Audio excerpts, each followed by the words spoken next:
Hey guys, Brad and the Buff. I got my buff in my head and I'm ready to go. Today I wanted to talk to you about a product that I've tried out on the trail that I really like, and that is the Vaucluse ventilation system that you can attach to a lightweight backpack. I'm going to go through some of the things I like and some of the things I don't like about this in this video.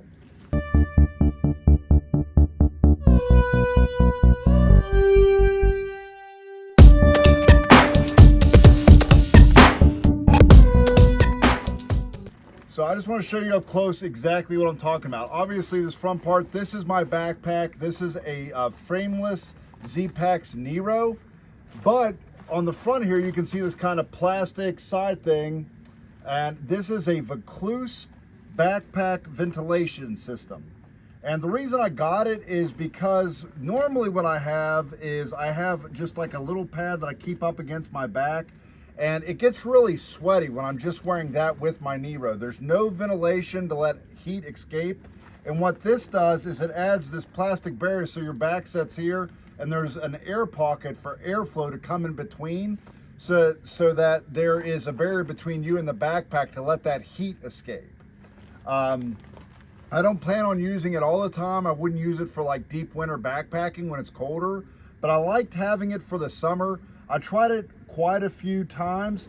So the way that I have used it is that you can attach it, you can take it off and on. It is 3.3 ounces. It costs about 50 bucks. It was a little bit cheaper when I originally purchased it, but it's kind of like it can fit all sizes. But you can see the main flaw with this, and I'll tell you about that right now, is at the bottom. When I just had this bottom edge, and I'll show you how I got around it. When I had this bottom edge, the corners would kind of dig into my back, and that was uncomfortable. Sometimes I saw it and it was rubbing me raw. So what I did is normally in my Nero, I use this as just my regular backstop, which is just a pad that I can put underneath. This is just a closed foam pad that I have in case my pad breaks, but I usually put it underneath of my air pad to keep it from popping. So what I started doing is I started tucking this in, which this is how I normally have it when I don't have the Vaucluse. And I pull it through. Hold on one second. And then I would just take the bottom of this and I would wrap it. I'm gonna do a sloppy job. I do it a little bit neater on the trail. But I would just wrap the bottom of this around this corner here like so that the bottom of my back wasn't getting directly into that. So I still had this upper, I had it, so it was basically just covering these bottom corners. And that worked out well for me. You can adjust the height on these little hangers here. So on the sides, I put little zip ties on it to keep them from moving. I only needed a few, but I put zip ties on it to keep these from moving up and down, but you can make it higher or lower depending on what kind of backpack. But I will say this thing does work. I did notice a significant difference in how much my back was sweating. My back is really sensitive. It's one of the reasons I really like this Nero, because I don't want something to cover my full back. And my skin is sensitive, so like I'll get a lot of pimples and stuff right after a hike from like just irritation on the skin. But this really reduced that down and let that sweat escape and kept me a lot cooler. So I wasn't initially sure if I was gonna like this. I've tried it a few times, but once I got everything adjusted the way I wanted it, and I found a way to cover these bottom edges on here.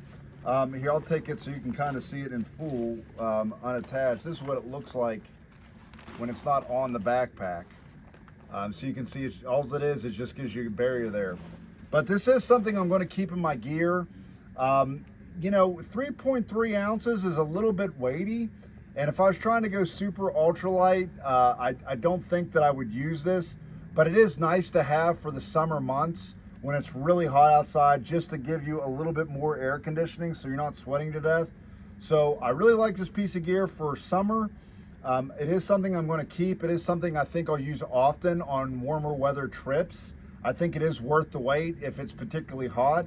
It's not something that I think makes enough difference that I'm going to use it in the middle of winter when I really don't need the insulation barrier. I do like that it kept the outside of my backpack dry, because sometimes my back will sweat so much that it'll actually like almost get into my backpack. So it kept that from happening. So I thought it was worth the $50 pickup, or well, like I said, when I bought it, it was like 30 bucks. I think it was on sale, but really cool piece of gear. Just want to talk about in this video. I will see you guys next video. Hey guys, if you like the video you just saw, please subscribe, click the bell so you can get alerted for any new videos that I may do, and check the links below for any information I described in the video. I'll try to put as much there as possible. Thanks for watching.